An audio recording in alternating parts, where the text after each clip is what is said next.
Welcome to our 21st Wonderspace journey that orbits around wonder and stories of hopefulness. This week, our journey will pass over the United Arab Emirates before following the coastlines of Oman and Yemen. And to experience these views with us in this ultimate window seat, we welcome the amazing Reem Alsayyah from Damascus in Syria. Reem has acted in various theatre productions in Jordan and in the UK, and recently finished her degree in computer network engineering with Damascus University. The full-length interview can be found on the Wonderspace podcast, which you can find on our website and on most podcast platforms. But for this shortened video orbit, Reem answers 3 of our 6 questions and starts by giving us a short glimpse into her life story so far. I was born in Damascus. I'm one of 8. My family is a very normal middle-class family. My father was a lawyer. My mother is like the greatest mother ever. I went to Damascus University. I was studying networking engineering, and then when the war started, we had to flee to Jordan, and all of our life has been just turned upside down. We become refugees, and difficult life in Jordan was waiting for us. In Jordan, I had many jobs just to be able to support my family, like a secretary in a law firm and a receptionist in a dental clinic. Then I got the opportunity to be part of a drama project called the Syrian Trojan Women, which enable women to speak about their stories with the war on the theater stage. After that, I was involved with another project called Oliver in Arabic, which is the same Oliver Twist musical in English, but it's the Arabic version. And after that, I had the opportunity to come here to the UK with my mum and my 2 sisters and my 2 aunts to do a new version of the Syrian Trojan Women called Queens of Syria, and we were able to do a tour all around the UK. We've been to many cities, and that was one of the most amazing experiences I ever had in my life. And we were able to speak about the voices of the Syrian women. After the tour was over, we decided to stay here and seek asylum.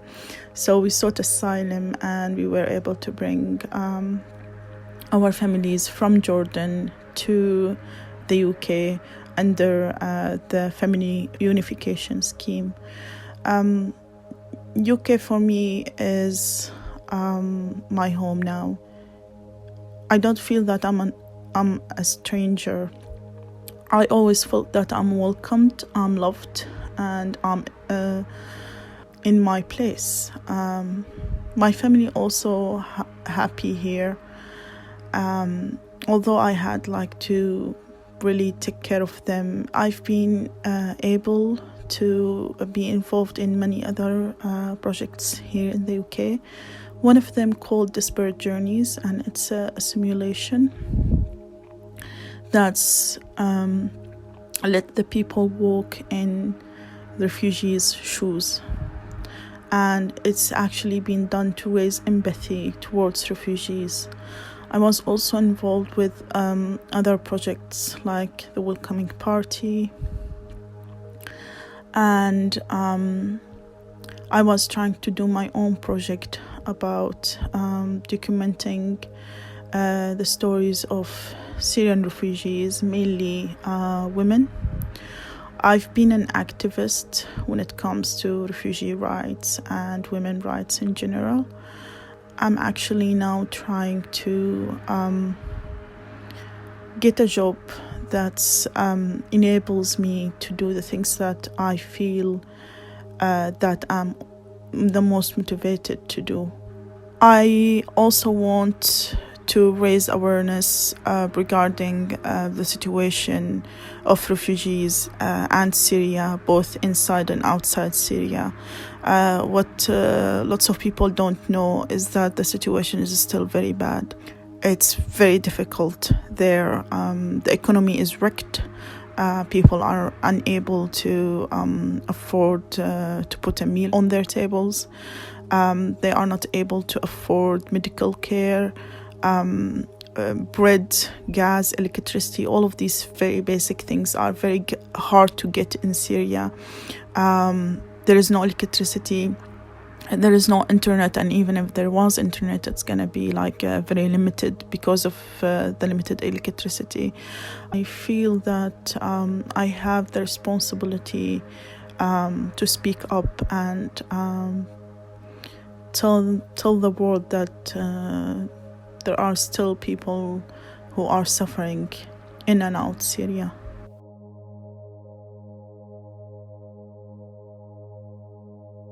My story of hopefulness is the story of all refugees, mainly Syrian refugees, because I'm a Syrian. I believe what refugees have done is amazing, because they try to restart their lives from square one. They were able to learn new languages, they were able to work and to study. They were trying to go and find better places. They were trying to cross the seas, cross the borders, try to get better life for their children. And they were able to face horrible things like death, and sometimes all the world would be against them, but they didn't give up. They were the hope seekers. They were able to learn new languages. They were able to work and be affected and mixed with other communities. We now see Syrian food in countries like Germany, like the United Kingdom, like America, like Canada. We now see Syrian culture all around the world being celebrated. I have seen refugees who have done a great job, who've been great in sport, who've been great in science, who've been great in medical field. All of these people have been through so much, but they didn't give up. And I believe that my family and I are one of these refugees. And none of the things that we've been through was easy. It was all difficult, but we kept on going. And all the refugees are trying to tell the people about how beautiful Syria is. It has like a great heritage. It has a great history. It is one of the most beautiful places in the whole entire world. And I hope to be the one who speaks about these refugees and about the country that they came from. Syria is a wonderful place. It has a wonderful culture. We have the greatest food ever. We had the greatest celebrations, and we still have the hope to rebuild this country from scratch.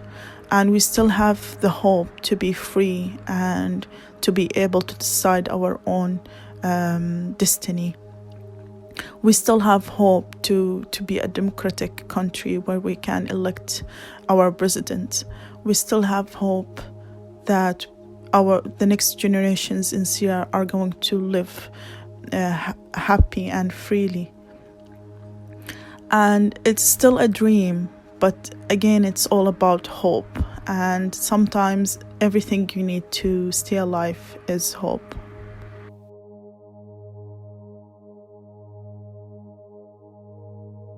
The wisdom I want to share with you is something that I read a long time ago. I can't remember where or when I read this, but it says that the world is bad not because it's filled with bad people, but because it's filled with good people who do nothing.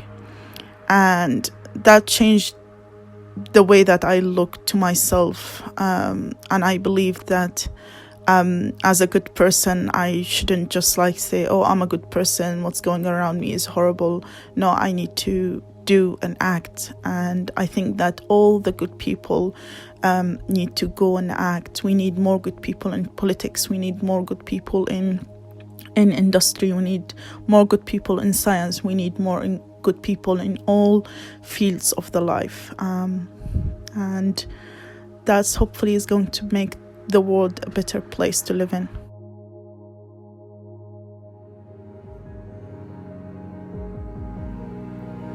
Reem was keen for us to promote the UK charity Empathy Action, which she spoke about in her story, and you can find out more at empathyaction.org. To join the Wonderspace community and share your own wonders and stories of hopefulness, or to listen to the previous 20 interviews, the website is ourwonder.space.